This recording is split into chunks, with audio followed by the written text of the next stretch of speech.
ایک مالک نے اپنے نوکر سے کہا کہ آج سے تمہاری ڈیوٹی یہ ہوگی کہ تم نے روزانہ رات کو مجھے 1 لیٹر دودھ گرم کر کے پلانا ہوگا، اور اس کے بعد وہ نوکر روزانہ رات کو اپنے مالک کو دودھ گرم کر کر کے پلانے لگا۔ کچھ دن گزرے تو نوکر کو خیال آیا کہ کیوں نہ وہ اس میں سے کچھ دودھ خود بھی پی لے اور باقی اپنے مالک کو پلا دے۔ اس کے بعد 1 لیٹر دودھ میں سے 1 پاؤ دودھ خود بھی پیا کرتا تھا اور باقی دودھ میں پانی ملا کر مالک کو پیش کر دیتا۔ کچھ دن گزرے تو مالک کو کسی نے اس نوکر کی شکایت لگا دی کہ آپ کا نوکر آپ کو دودھ میں پانی ملا کر پلا دیتا ہے۔ تو مالک نے اس نوکر کی نگرانی کے لیے ایک اور نوکر کو ملازمت پر رکھ لیا، اور نئے آنے والے نوکر نے پرانے نوکر کی شکایت کرنے کی بجائے اس سے ہاتھ ملا لیا، اور اب وہ دونوں نوکر مل کر آدھا آدھا دودھ خود پی جاتے تھے اور باقی آدھے دودھ میں پانی ملا کر اپنے مالک کو پلا دیتے تھے۔ کچھ دن ہی گزرے تھے تو پھر کسی نوکر نے مالک کو بتایا کہ آپ کے دونوں نوکر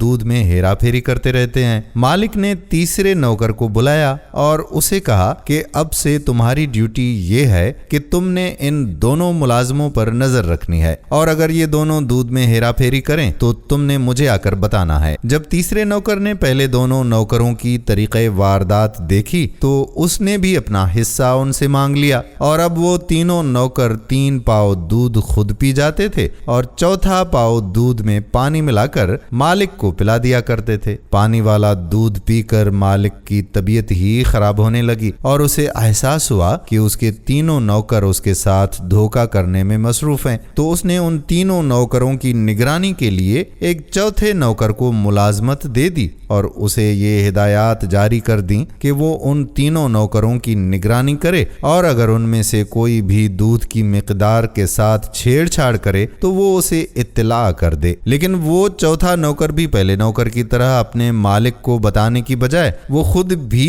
اس کرپشن میں ملوث ہو گیا۔ اب دودھ وہی 1 لیٹر تھا اور بندے تھے 4، تو اب اگر چوتھے کو بھی 1 پاؤ دودھ دیتے تو مالک کے لیے کچھ بھی نہ بچتا۔ تو انہوں نے ایک ترکیب سوچی کہ جب ان کا مالک سو گیا تو تب انہوں نے دودھ کی اوپر کی ملائی مالک کی مونچھوں پر لگا دی اور سارا دودھ خود پی گئے۔ جب مالک صبح اٹھا اور اپنے نوکروں کو بلایا اور کہا کہ تم نے مجھے رات کو دودھ کیوں نہیں پلایا، تو انہوں نے اپنے مالک سے کہا کہ مالک، آپ کا ہاضمہ خراب ہونے کے ساتھ ساتھ لگتا ہے کہ آپ کی یادداشت بھی کمزور پڑ گئی ہے۔ ہم نے آپ کو رات کو دودھ پلا دیا تھا، اور پھر ثبوت کے طور پر اپنے مالک کو آئینہ دکھاتے ہوئے کہا کہ دودھ ابھی بھی آپ کی مونچھوں کے ساتھ لگا ہوا ہے۔ میرے پیارے دوستو، یہ صرف ایک فرضی کہانی ہی نہیں بلکہ ہمارے معاشرے کی عکاسی کرنے والی ایک حقیقت ہے۔ ہمارے ہاں بھی اگر ایک محکمہ کرپشن کر رہا ہوتا ہے تو اس کی کرپشن کو ختم کرنے کے لیے ایک اور محکمہ بنا دیا جاتا ہے، اور پھر اس کی نگرانی کے لیے ایک اور محکمہ تشکیل دیا جاتا ہے۔ اس طرح سے کرپشن تو کم نہیں ہوتی، لیکن عوام کا حق پہلے سے بھی زیادہ مارا جاتا ہے۔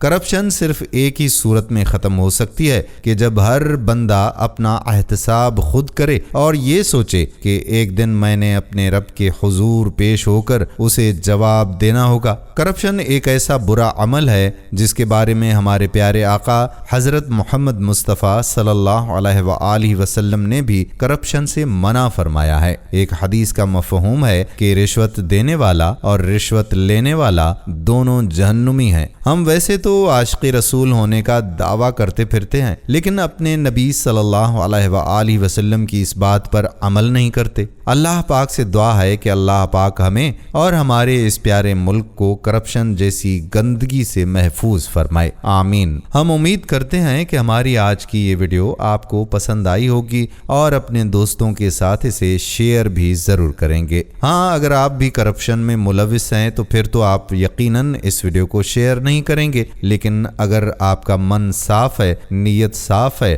اور کرپشن کے داغ سے آپ کا دامن صاف ہے تو اس ویڈیو کو شیئر ضرور کریں گے۔ آنے والی ویڈیو تک اپنے میزبان قادر بخش کلہوڑو کو اجازت دیجیے۔ فی امان اللہ۔